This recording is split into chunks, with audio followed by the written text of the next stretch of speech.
blaring our podcast. Nothing is sweeter than Swiftcast. Hey guys, and welcome to a very special episode of Swiftcast. We actually have a celebrity guest joining us tonight, which is very, very exciting. It's not Taylor Swift. She's a little bit busy, but it's someone just as amazing and just as talented. Many of you might actually know her from the show One Tree Hill. She played the singer Mia Catalano, or you might know her from her previous albums, which are Don't Look Away, A Fine Mess, and Gravity Happens. And she just released the Wildcard EP, and she's touring nationwide for that. So please welcome Kate Voegele. Hey guys, thanks so much for having me on. Well, thanks for coming on. Thank you for coming.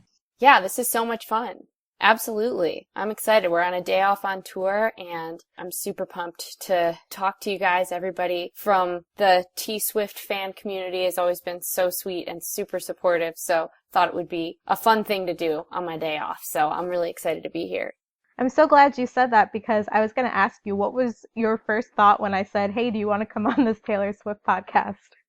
I thought it was awesome. Honestly, I met Taylor a couple of years ago, and I'm sure as a lot of you know, she's the sweetest person on the planet, and I'm a fan of her work. I think it's awesome that she's done so much for females on the radio who write their own music and play an instrument, and that's something that we were really missing for a long time on pop radio, so I think just she's a badass, and I'm a fan of her. But I also have a lot of fans who are also Taylor fans, and so I just thought it would be really fun to connect with maybe some who haven't heard my music or who have and had some questions. And also, just being on the road can sometimes, you have a lot of downtime hanging out at a hotel, so I figured this would be a fun way to spend my day instead of watching a bunch of HGTV reruns of Househunters International.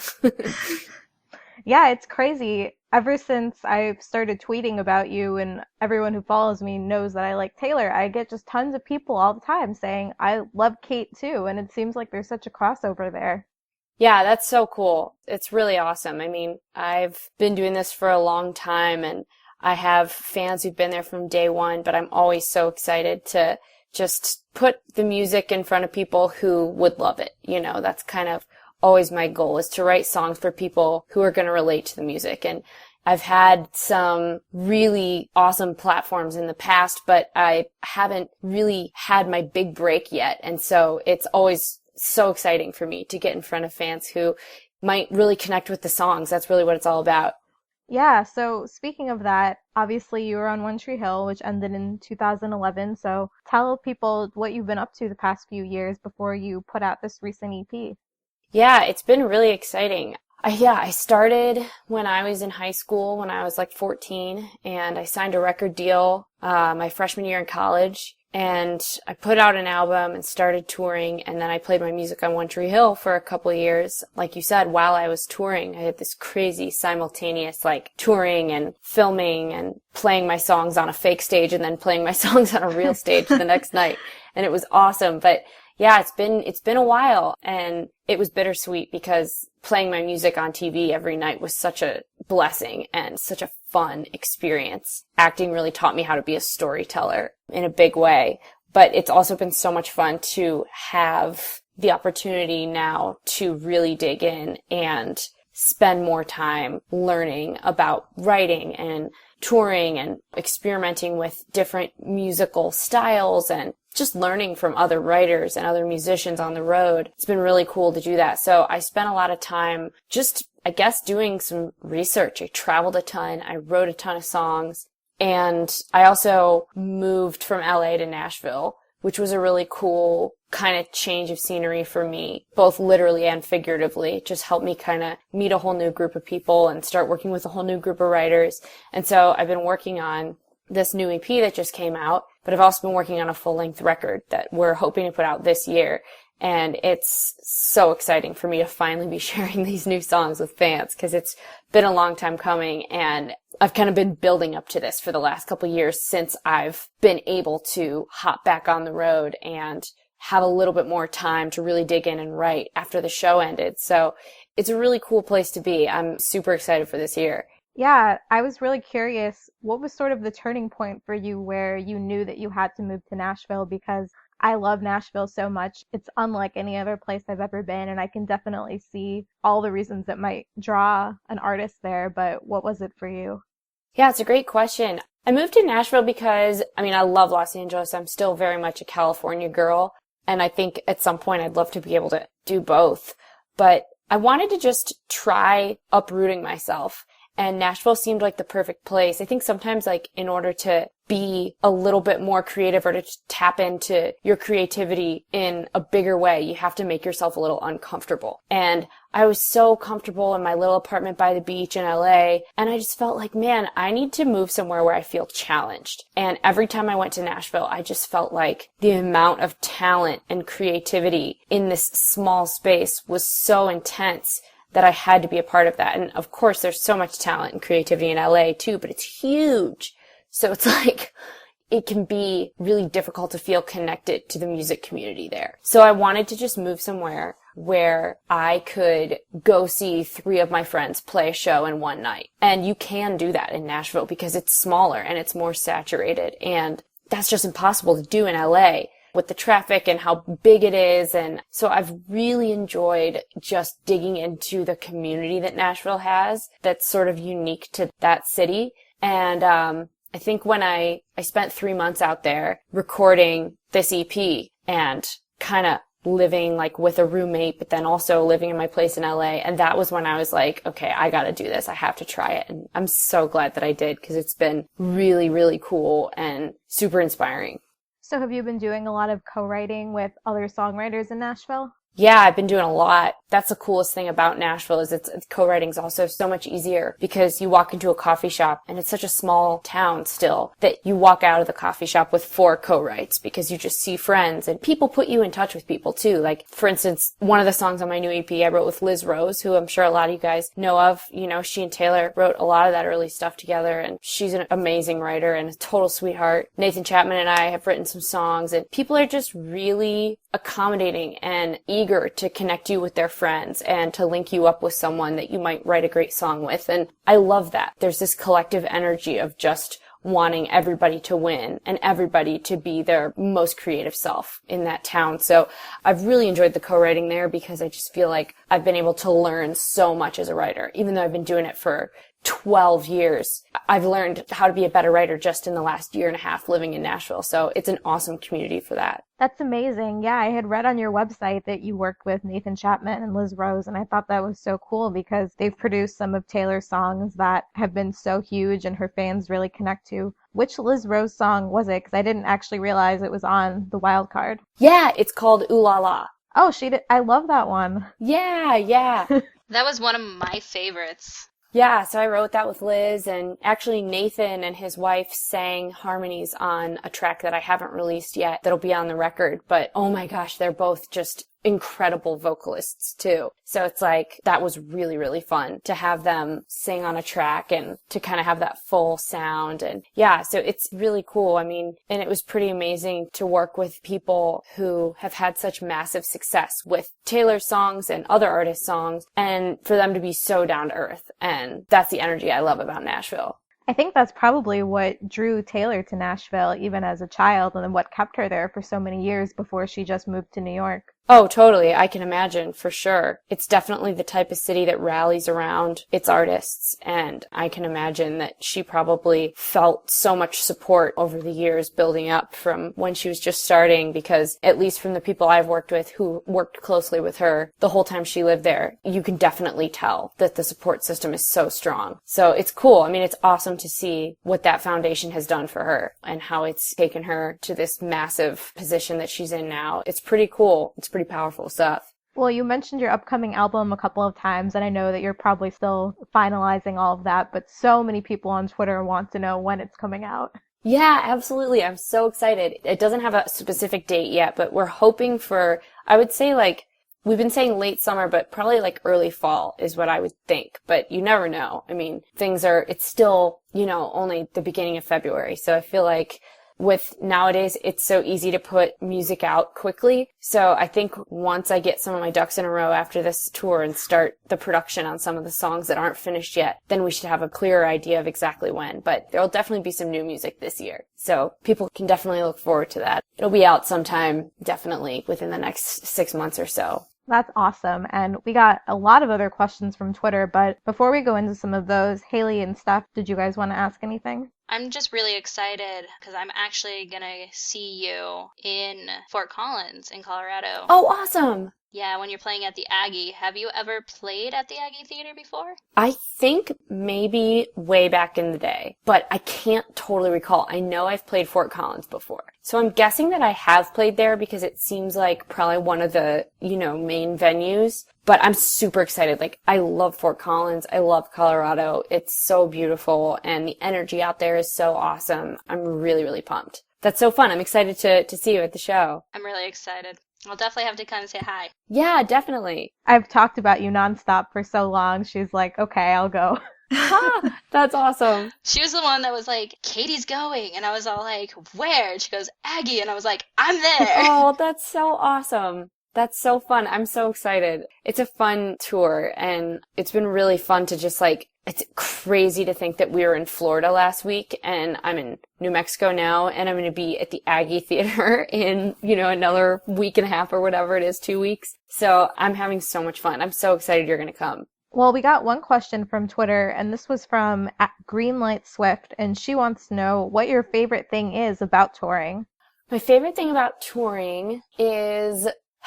It's hard to pick because there are a lot of things, but I think the coolest thing is just the connection that you make with the fans when you're on stage in real time singing the music. When I'm up there singing a song that I wrote for one reason, and I see and hear people in the audience singing it back for their own reasons, that's the coolest thing in the whole world. And to get to experience that every night in a different city with different people is overwhelmingly cool. I can't even describe it because I listened to so many records when I grew up that helped me through so much stuff and made me feel like I wasn't alone, like I wasn't the only one. And so the fact that my music can be that for somebody else is so cool. And so when you get to perform it live in front of fans and see the connection that your song has to them, that is just amazing. I remember at your show in Chicago back in November, I was up on a balcony, so I was kind of looking down at the whole crowd. And there were these two girls, they must have only been about 16, and they were at the very front of the stage just sobbing and holding each other the entire time. Yeah. It was just amazing to watch how much your music affected them. It is. It's mind-blowing because I think going into this business and this job, you know that when you write a song and you really allow yourself to be vulnerable and allow yourself to just be totally honest, even when it's embarrassing, you know that it's probably going to connect with someone, but it doesn't really hit you until you see somebody singing the lyrics back, or you get a letter from a fan that says, oh my gosh, this helped me through this, or this made my day better when I was having a really bad day. That stuff is what makes all the ups and downs of the music business totally worth it. Well, Greenlight Swift also wanted to know what your favorite song is to sing live. It's a good question. I think it changes from city to city, honestly, and from tour to tour. I always have a different favorite, depending on the mood, but I think some of the ones that I really, really love the most are the more, I don't know how to say it, I have a song called Forever and Almost Always that I've been singing at the end of my set, and I love singing that because it's just piano and vocal, and it's one of those songs that's super raw and honest. So I think that I really enjoy singing the songs that I feel connect with people on an emotional level. And I think, all songs do, but it tends to be some of the more kind of emotional, not necessarily slower songs, but some of the ones that are a little bit more hard on your sleeve. Those are the ones that I think people connect with the most. So I think those are the ones that I really enjoy singing more than the others because you get to really feel the connection that the song has to somebody else, or other people. And, like I said, that's totally the coolest part of the job. Well, another question is from @WhenYourSoul on Twitter, and she wanted to know what sort of knowledge you gained from acting, and I know you said it made you a really good storyteller. I was also sort of wondering how you would describe how your songwriting has changed since becoming an actress. Sure, yeah, it's a great question. I think that is the biggest thing I learned from acting was how to be a better storyteller, because that's really what you're doing when you're playing a character, is you're telling a story. And granted, my character had a lot of similarities to me. I was playing songs that were Kate Voegele songs on the show, so that it was kind of like this art imitating life situation. But I think I also learned how to be more comfortable in front of other people, in front of the camera, in front of audiences, and I learned how to not beat myself up as much if I screwed something up, because like when I first started, I had never acted before. So I would get in other people's light, which basically means I would step in front of like the light that was basically supposed to be on that person. And I would like not hit my mark on the floor, or I would just do stuff that was like totally rookie, like beginner mistakes. And everybody was really patient with me and awesome and helped me really learn how to be great at all that stuff. But I think it helped me to just have a little bit thicker skin, because ultimately I think we're all too hard on ourselves. And so that was a really great lesson that came from getting in front of the camera and recognizing, okay, that wasn't my best take, let's try it again. And instead of getting upset about it, just getting back up and doing it, you know. And then my songwriting, I think, probably just became more honest and more true to exactly what it was I wanted to say. Like when I was super young, when I was like 14, 15, I was really afraid to write a song that was too transparent, because I didn't want everybody in my high school to know who I was writing about. Like, I did not want to say the name of the person or like anything that could even remotely suggest who I was writing about. So a lot of my writing when I was super, super young was like very metaphorical and kind of like shrouded in mystery. And I think this was probably before I worked on the TV show, but I sort of realized that the more honest you can be and the more vulnerable you can be, the more embarrassed in front of yourself you are to say whatever it is in a song, the better the song is probably going to be lyrically. And I think I learned to do that even more from acting, just because you are putting yourself out there literally in front of a camera for people to judge you and tell you whether or not you did a good job with that take. And sometimes they have to be like, nope, that wasn't that good in front of everybody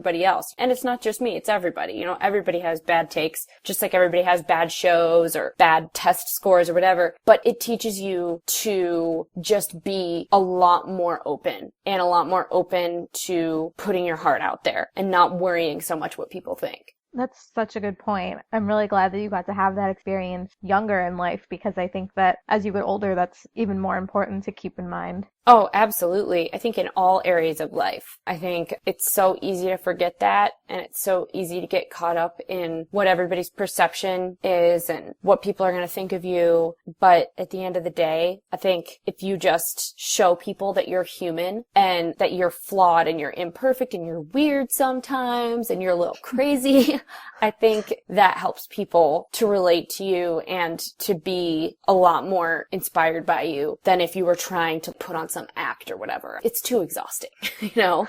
Definitely. Well, we got another great question from Marina Palladino, and she wants to know if you've ever thought about what it would be like to record a song with Taylor. Oh man, for sure. That'd be awesome.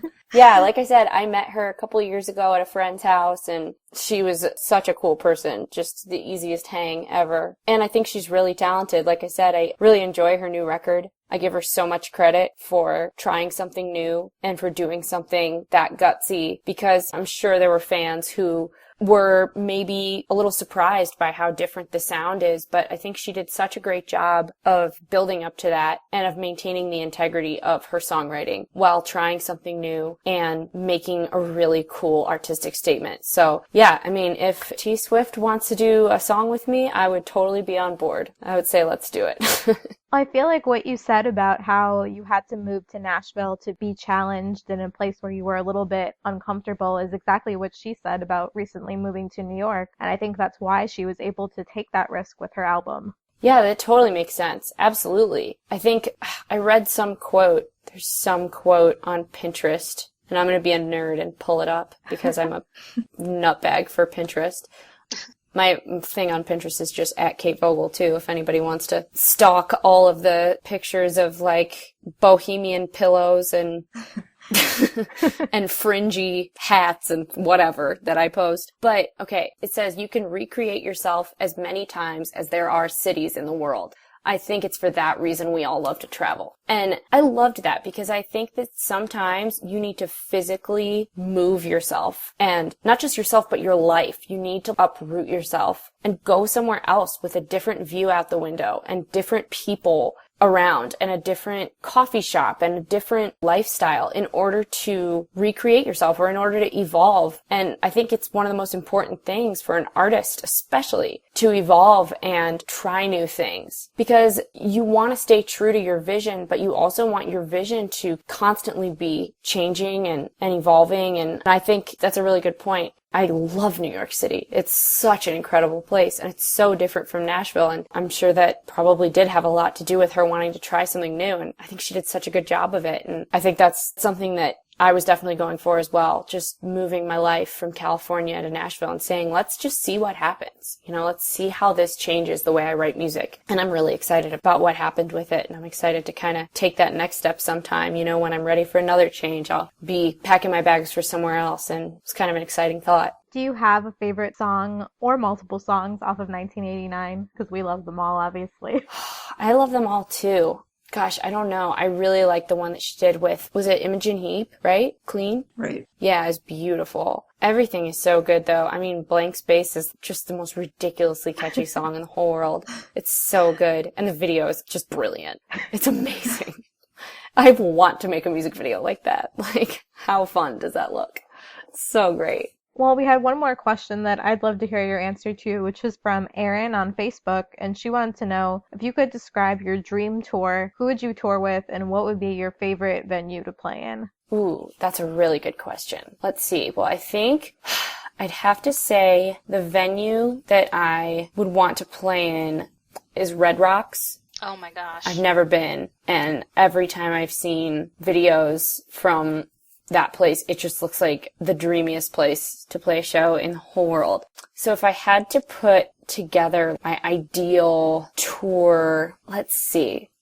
I'm a really big fan of Grace Potter. I love her just bluesy, soulful, everything is so cool. So I would have to put her on there. I'm a really big fan of Dawes, too. They've kind of got this cool canyon rock thing going on. And then Johnny Swim lately is, like, blowing my mind. So I feel like that would be a pretty sweet... I could go on and on. Like... You can have as many people as you want. This is your dream fantasy tour. Right? It could last forever. Let's see. I love Amos Lee. I would love to tour with him. And I really love Zach Brown, too. As much as, like, my stuff isn't necessarily traditionally country, I love that their stuff isn't really either. I mean, it's more southern. You know, it's country music, but it's different than everything else that's on country radio. They're probably one of the country bands that I really dig. So I'd throw him on there, too. I'd throw Zach Brown and the crew on there. And then, you know what? If Taylor Swift wanted to join, I would gladly invite her onto that tour bill, too. Because she seems like she'd be fun to tour with. We would all definitely be at that tour. Is there anything that you just want to leave the fans with? Either Taylor's fans, your fans, people that are both? Just anything you want to say about the tour or anything else? Yeah, I mean, mainly just... Thank you so much. Thank you guys so much for having me on here. Thank you so much to my fans for their incredible support. It's been such an amazing journey so far, and I'm so excited for this year and for what's coming next with this new record and for where I'm headed. And then thanks to fans who don't know me yet, who have listened to me ramble on about random stuff for however long. Thanks so much for listening. And I would just say I'd love to see and meet all of you on tour. We're going to be out until the end of the month, but then we're going to probably be touring even more later this year and working on a lot of fun stuff, a new record, and some really fun partnerships this year too. So I guess I would just say if you want to stay updated on everything, I'm really big on Instagram. And I try to reply and stay engaged with fans. And I'm thinking about doing a Snapchat soon, which could be a little bit terrifying, but I'm kind of excited about it. I'm up for the challenge. And then, yeah, and like Twitter and Facebook and all that stuff. But I would just say stay in touch and hopefully come out to the show. I'd love to meet you and take a selfie. And and I love meeting new people and new fans. So thanks so much for listening, and thank you guys again for having me on. Yeah, everyone should definitely go follow Kate. She has so many great things posted all the time. My favorite recent one was Cooking with Kate. That was great. The cooking segment. I'm still kind of learning the ropes in the kitchen, guys. I'm not quite a pro yet, which is like an understatement. I'm actually pretty bad at cooking, but we did this fun segment that was pretty cool. And so I like to do stuff like that, just like fun, let fans into the crazy, just ins and outs of my life and the dumb stuff that I get up to. So yeah, it's a fun time. I loved your recent photo of your Westie, McDuff. Oh yeah, he's so cute. I love McDuff. Does he go on the road with you, or? No, not right now. I wish he could. I think at some point, if I get on a bus or something, I could probably bring him. But he's loud. He barks a ton. Like, he's a really happy dog, but he likes to play catch so much to the point where, like, it's the only thing he wants to do. It's like, you know, the old cell phones that would, like, come with a built-in game? And it was like, oh, this is the, you know, whatever. It was, like, before Candy Crush and all this stuff. It was like those old flip phones would come with a game. It's like, my dog came with the game of Fetch. Like, we got him, and he just, like, immediately knew to drop something at your feet and bark at you until you threw it far away and go get it. Like, he's crazy. So we'd have to figure out how to get him to chill out a little bit if he came on the road, but I hope so someday, because he's so sweet. Yeah, Westies are awesome, and he's adorable. Thanks. Yeah, I like him. He's a fun little buddy. Well, everyone should go to katevoegele.com for all the tickets for the rest of this month, and there's some VIP packages too where you can get the meet and greet, which I did in Chicago. It was really fun. We got to see a little acoustic performance before the show and get a signed album. I love doing that. I would highly recommend it. Thanks, Ashley. See you on the 23rd. Yeah, I'm so excited. So Haley, right, is your name? Yes. Okay, perfect. I'm excited. It's going to be super fun. You definitely have to come say hi. Oh, I will. So fun. Thank you guys so much for having me on, and hopefully I'll see a bunch of you out on the road soon, and if not this tour, next one, and be on the lookout soon for some new music. I can't wait to share it with all of you guys. I'm super, super pumped. So thanks again for having me on here. Thank you. All right, have a good one, guys. I'm gonna go rehearse and get some Whole Foods or something, go make a grocery run and hang out and stuff, but thank you again for having me. All right. Thanks, Kate. All right, bye, guys. Bye. Thanks. Bye-bye. Hey guys, if you enjoyed this interview with Kate, we have a chance for you to hear some of her new music right here in this episode. So Kate was nice enough to give us a couple of her latest songs to share with you guys. And the first one that we're about to play is called Just Watch Me. It's from Kate's recent Wildcard EP. And it's a song that she wrote basically about when everyone in your life is trying to tell you what you should do and what sort of path you should be on, and you sort of have to remind yourself that you're the only one who knows yourself and knows what's best for you. It's a really great song. I love it, and I hope you guys like it. So this is Just Watch Me. Made a lot of mistakes, fell in love for love's sake. I gave my heart to Jesus just to take it back and tear it to pieces. Spent an awful long time speaking words that weren't mine. I'm over starting over, riding on a broken down roller coaster. I know better, but I never learn. Everybody's telling me who I ought to be, who I'm not and where I gotta be. The last thing I need are voices in my head, no, not me. I don't even know yet who I wanna be. I got miles and miles in front of me, and all that I can see are the mountains up ahead. Won't let them stop me. I'm going up, just watch me. Watercolor pink sky, it cuts across the coastline. I took back the history, the beauty's in the mystery. The sun is shining like gold, it's saying hi through my window as I search the ceiling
I hope you guys like that. And the other song that we have to share with you is also from Kate's recent Wildcard EP. And it's a cover song that she did of a song that a lot of you might know, which is When I'm Gone, which was originally from the movie Pitch Perfect. And Kate sort of did her own spin on it and was really excited about having a cover song that she really enjoyed on the CP. So I hope you guys like it. I got my ticket for the long way round. 2 bottles of whiskey for the way. And I sure would like some sweet company, but I'm leaving tomorrow. What do you say? When I'm gone, when I'm gone, you're gonna miss me when I'm gone. You're gonna miss me by my hair. You're gonna miss me everywhere. You're sure gonna miss me when I'm gone. When I'm gone. When I'm gone. You're gonna miss me when I'm gone. You're gonna miss me by my walk. You're gonna miss me by my talk.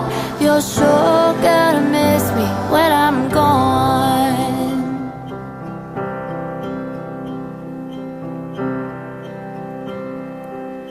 I got my ticket for the long way round, the one with the prettiest of views.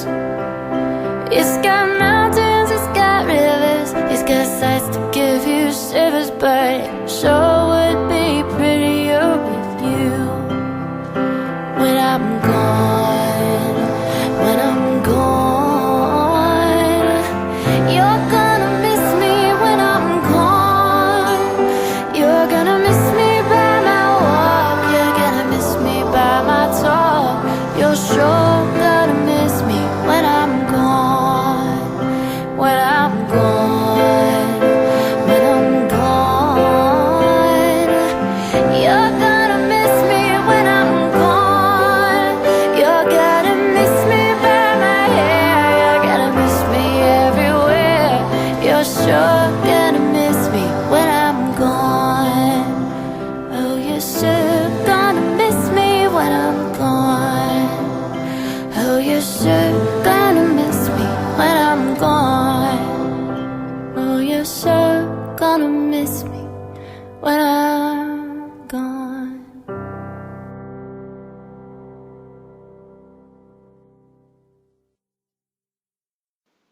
Well, we're really excited to have been able to share some of Kate's music with you. And if you want to hear more, she's on iTunes under Kate Voegele. And as we said earlier, get excited because she has a full-length album coming out later this year. And you can find out more information about that at katevogel.com or by following her at Kate Voegele on Twitter. So thanks again, guys, and we hope you enjoyed this special episode. Thank you for listening to this episode of Swiftcast. Visit us on the web at theswiftcast.com. The theme song for Swiftcast was written and performed by Sydney and Chuck. Swiftcast is not directly affiliated with Taylor Swift, Big Machine Label Group, or 13 Management.